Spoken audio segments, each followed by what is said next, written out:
अब से पहले की पॉडकास्टों की तमाम कड़ियों में मैंने यूक्रेन और रूस को लेकर जो भी अंदर खाने की बेबाक कहानियां सुनाई, उनमें से अधिकांश में कहीं न कहीं अमेरिका ब्रिटेन की घुसपैठ कहिए या फिर दादागिरी, मतलब बेवजह की टांग अड़ाई का जिक्र भी मर्जी बेमर्जी या फिर मेरी खुशी की खातिर ही सही टीवी 9 डिजिटल के आपसे चहेते श्रोताओं को सुनने के लिए मजबूर होना पड़ा। सबसे पहले टीवी 9 डिजिटल चैनल की ओर से उस यादगार सहयोग के लिए आप सबका शुक्रिया। आपके बेबाक बेलाग हर कमेंट को मैंने पढ़ा, कुछ के जवाब देने में कामयाब रहा, बाकी बचे कमेंट्स पर जवाब देने की आइंदा और वक्त मिलते ही ईमानदार कोशिश जरूर करूंगा, क्योंकि मेरे पॉडकास्ट से ज्यादा कीमती मेरे लिए अपने श्रोता और उनके कमेंट्स हैं। यूक्रेन और रूस में चल रही तनातनी को लेकर जितने मुंह उससे ज्यादा बातें जमाने में उछल कूद मचा रही हैं। हवाई जहाज से लेकर पैदल चलने वाला भी सड़क चलते अपने सीधे साधे बेलाग अंदाज या क्षेत्रीय भाषा में ही पूछ जरूर ले रहा है, भैया रसा यानी रसिया और अमेरिका की लड़ाई को कब हो, बमबारी शुरू भई या कबलो लड़ाई शुरू हो जाएगी। यूक्रेन में पढ़ने गए और वहां मौजूद हजारों हिंदुस्तानी विद्यार्थियों में से कुछ ने और कुछ के हिंदुस्तान में मौजूद बेचैन परिवारों ने भी टीवी 9 डिजिटल के जरिए इस बारे में असलियत पता लगाने की कोशिश की। हमसे जो सहयोग बन पड़ा वो किया, क्योंकि सहयोग करना ही हमारी और आपकी पहली जिम्मेदारी भी होना चाहिए, ना कि इन सबसे ऊपर खबर। नमस्कार दोस्तों, मैं हूं संजीव चौहान और इस वक्त मेरे साथ मौजूद आपसे मेरे चहेते हमनवा हर दिल अजीज श्रोता सुन रहे हैं टीवी 9 डिजिटल में पॉडकास्ट।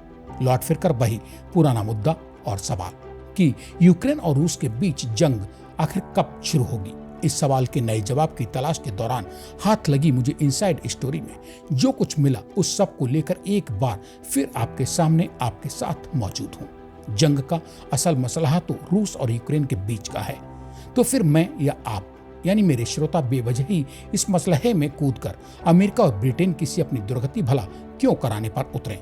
एक तो दोस्तों यही रास्ता है, दूसरे ये सच्चाई भी मगर जरूर है कि बात इंसानी दुनिया में जब किसी बेवजह की बात पर बवाल मचाने की नौबत तक आ पहुंची हो, तो एक सभ्य शिक्षित इंसानी दुनिया का बाशिंदा होने के नाते हमारी आपकी नजर और दिमाग इस उलझे हुए मसले की गुत्थी सुलझने की ओर जरूर लगी रहनी चाहिए, एक जागरूक इंसान की मानंद।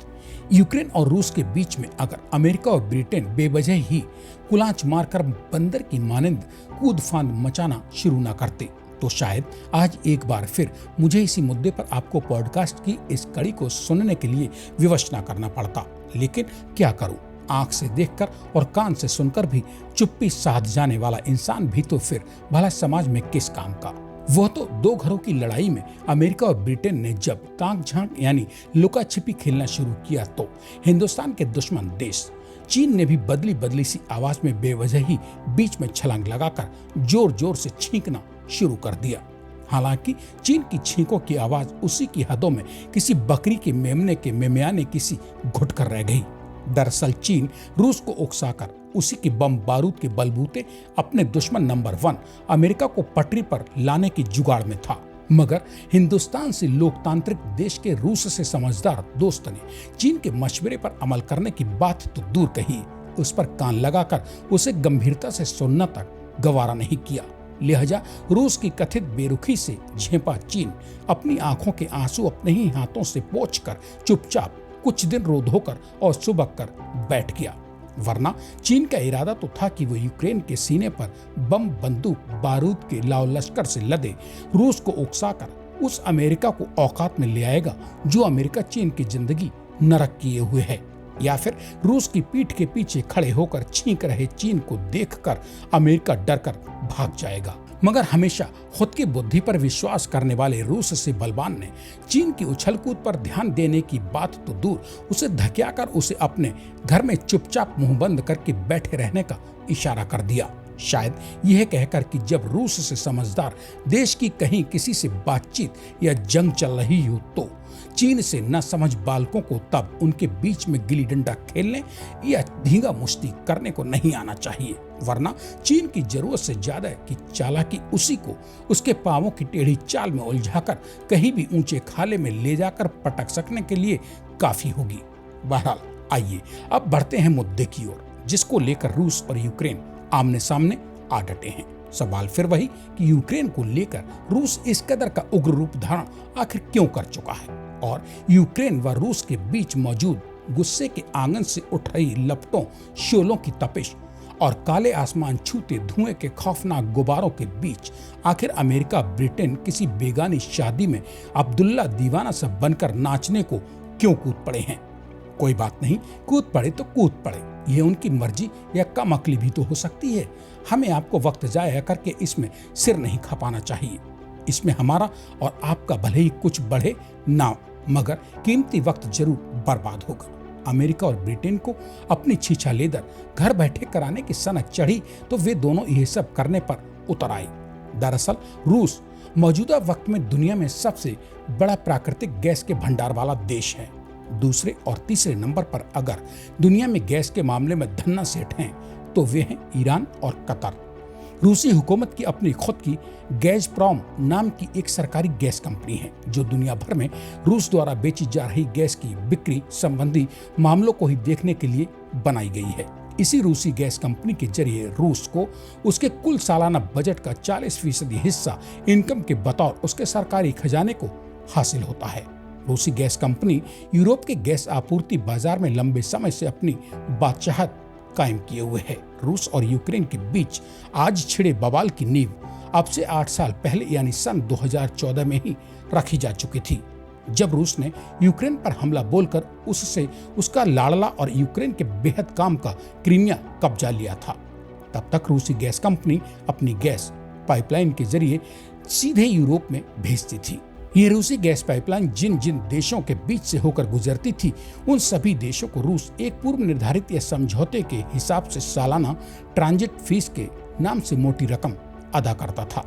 रूसी सरकारी गैस कंपनी द्वारा ये गैस पाइपलाइन चूंकि बाकी तमाम देशों की तरह ही यूक्रेन के भीतर से भी बिछाई गई थी, इसके बदले में रूसी कंपनी बाकी तमाम देशों की तरह ही यूक्रेन को भी हर साल $33 बिलियन जैसी मोटी ट्रांजिट फीस अदा करती थी, जो कि यूक्रेन के सालाना बजट का 4% माना जाता है। यानी यूक्रेन के खजाने में हर साल रूस की जेब से अच्छा खासा यानी मोटा मुनाफा घर में बैठे बिठाए पहुंच रहा था।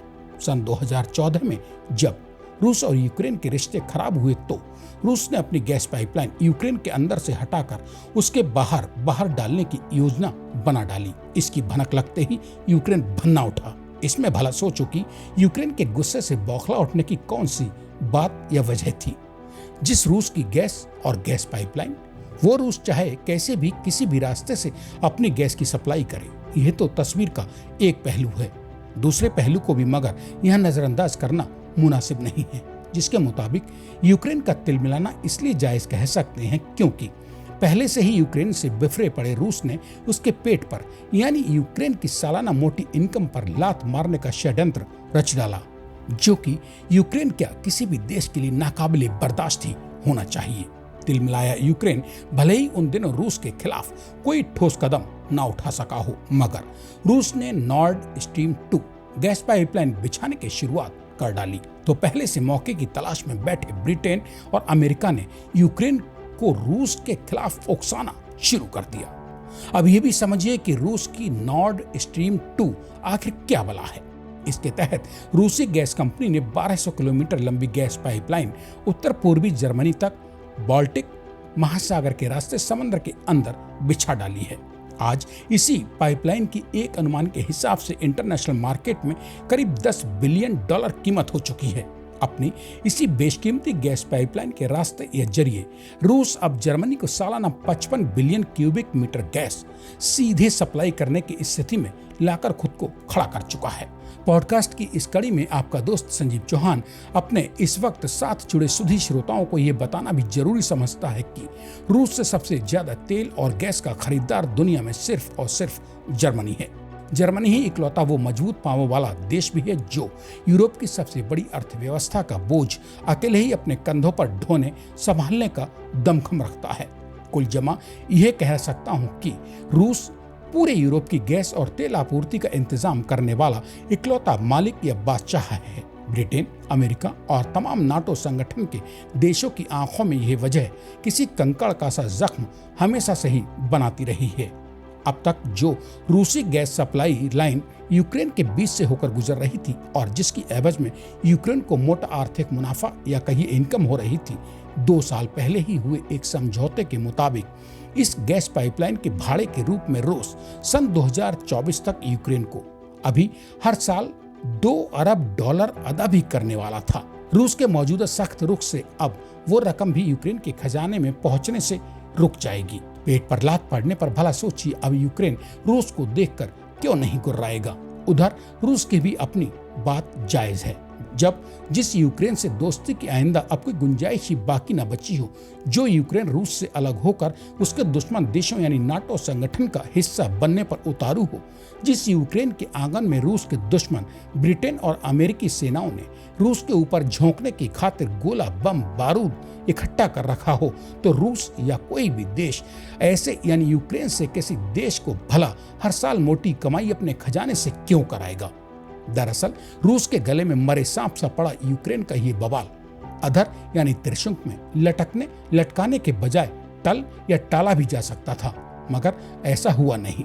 इसकी असल वजह यह भी है कि गैस आपूर्ति से दुनिया में सबसे मोटी कमाई करने वाले रूस की गैस और नेचुरल गैस की जो 50 या 52,000 किलोमीटर लंबी लाइन बिछी हुई है, वो अब जर्जर हाल में आ चुकी है। ये गैस पाइपलाइन अक्सर कई जगहों से लीक हो जाती है, जिसके चलते रूसी सरकारी गैस कंपनी को भारी घाटा उठाना पड़ता है। आए दिन इस पुरानी जर्जर पड़ चुकी गैस पाइपलाइन में होने वाली लीकेज और उससे होने वाले घाटे से बचने के लिए जैसे ही रूस ने नॉर्ड स्ट्रीम 2 के जरिए नई गैस पाइपलाइन बिछवाई, बस यह पुरानी जर्जर पाइपलाइन को बदलवाना ही रूस के लिए बवाले जान बन गया। यह एक ऐसा विवाद है जिसके एक छोर को अमेरिका और दूसरे छोर को यूरोप अपने शैतानी इरादों वाले पांवों के वजन से दबाए हुए खड़ा है, और इन दोनों के पांवों के तले दबे अपने छोरों को छुड़ाने की जद्दोजहद में उलझा रूस आज यूक्रेन के सीने पर जा चढ़ने को मजबूर कर डाला गया।